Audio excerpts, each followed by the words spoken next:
is a crisis. I took a look at the numbers and I was astonished when I saw that the United States of America accounts for 1/3 of the cases worldwide. One entire third of cases are in the United States. And my heart breaks because many of my family, my friends, the very church that I'm affiliated with, the national headquarters, is located in the United States. Many of us have been seeing calamity here and there, and it seems that what's reported most often is the deaths and the cases. But God told me, look a little further. And when I took a look at what has been reported, there's another column of recovery. When you have perpetual faith in the midst of all of the data that shows that things are falling apart, in the midst of all the data that says there were deaths, there's another column called recovery.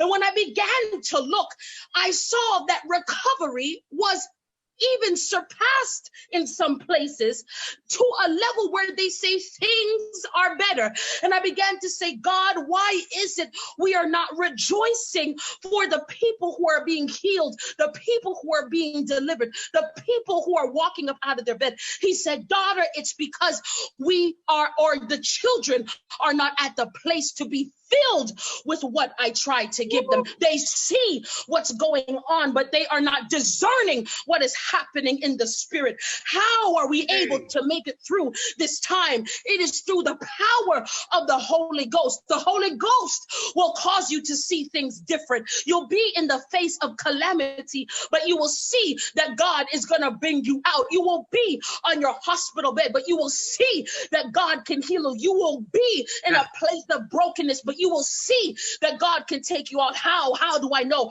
that? The Holy Ghost is our supply.